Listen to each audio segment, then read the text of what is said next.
Ottawa Hunt and Golf was blessed to have a nice piece of ground for the South 9, and that is in the fact that it had a lot of nice movement to it, had reasonably good drainage, and there was some space so that we didn't have to crowd things together, and in fact we could separate some things. One of the issues that we had was the relationship of Hunt Club Road to the first and second holes, and we were able to solve those by shifting those holes a little bit to the left. So we think we have two better holes than we had before, and we've solved a safety issue. On the first hole, we actually added a little bit of a back tee and changed the play angle, and we shifted the fairway to the left. And so now it is a little more of a risk-reward hole, a little more of a strategy hole. If you're willing to try to drive the ball to the top of the hill on the right fairway, on the right side of the fairway, a little easier shot going into the green. But if you don't quite get it there, you're probably going to have a hanging lie. Whereas if you were in the valley in the fairway, much easier shot, just a little bit blind. The hole is just slightly longer, and it's just a nice, easy starting hole. The second hole is probably one of those holes that demands really two really good shots. You want to hit the drive as long as you can and try to get it up between the bunkers and the fairways. If you get it up between the bunkers and the fairway, now you're going to have a good visual image of what you need to do with the shot. If you don't hit the ball quite there, it's going to be a little bit blind. So it's one of those holes where if you hit a great drive, you're richly rewarded. If you don't hit the drive quite so well, you just have to trust that you got the right club and you're putting the right swing on it. The original golf course was designed by Willie Park Jr. in 1919. And Willie Park was very famous because he had won the British Open several times. He was a club maker, an inventor, he was a writer, very well respected man. So Hunt Club was very, very fortunate to have him as the original designer. And one of the hallmarks of Willie Park's design is sometimes there are blind shots and some blind holes. On the second hole, when we remodeled it, we actually kept that blindness in there. So now you can hit a really good drive, be up by the bunkers, not quite as blind going into the green, but if you miss the drive at all, you really have to trust the club and trust the yardage because it is a blind green.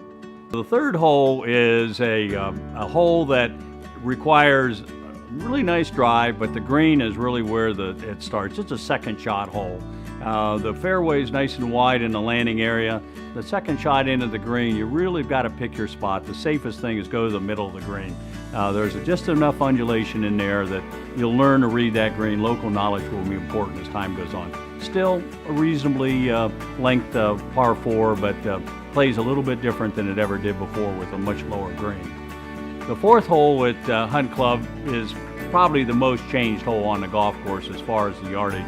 We moved the green back 55 yards. The green only has one bunker, but it's perched up in the air. It's a relatively small green. You've really got to play a really good approach or the ball can back off of the false front and you can have a little uphill chip. So again, still not a particularly long hole, but one that demands really two good, well-placed shots to master it. The fifth hole is a delightful par 3, and we really did nothing but soften the green, add a little bit of a chipping area, softened a couple of the bunkers. That was such a strong hole, it didn't really need much. The sixth hole, we were able to add a back tee, pick up some length for the longer hitters. Again, how the game has changed from 1919 when Willie Park designed that hole to what it is now was pretty dramatic. Well, the change we made is pretty dramatic. So it is a good 3-shot par 5 now. The green is in the same place. It's the same design, it's just been softened, and the hole is going to play as a good 3-shot hole. You can get home in 2, but it's going to take 2 really good shots from the back tee. The 7th hole is the other hole on the South 9 that has been changed almost as radically as the 4th hole. And that is, we've moved the green back 35 yards. The green sets lower, sets in a wooded setting instead of up on a big mound. The second shot plays downhill. You can take it off of a mound that's on the right side, and the ball will actually work into the green by playing it off the fairway mound to the right. So again, the hole is longer, but it has an interesting shot value. The 8th hole, another good strong par 3. Didn't change much at all except soften the green and shorten the bunkers up a little bit. Again, the genius of Willie Park was in that design of the par 3s, and we tried not to touch that. And similarly on the 9th hole, a great hole. It's a good par 5, plays from the back tees plays out to a nice landing area that had been previously resculptured so it receives the ball well. Second shot to the base of the hill and then up to a new green that's softened. Basically the same green, has just been softened a little bit. So much of the character that was originally in the South course we tried to retain, and all we tried to do is to soften the green so the green speeds can come up a bit and be fair, and we tried to make those second shots going into the greens just a little tougher than they were before. And it is our pleasure to be associated with the Hunt Club and be able to have an opportunity to work with this Willey Park Golf Course and all of the staff to produce a golf course that we believe the members are going to like a lot.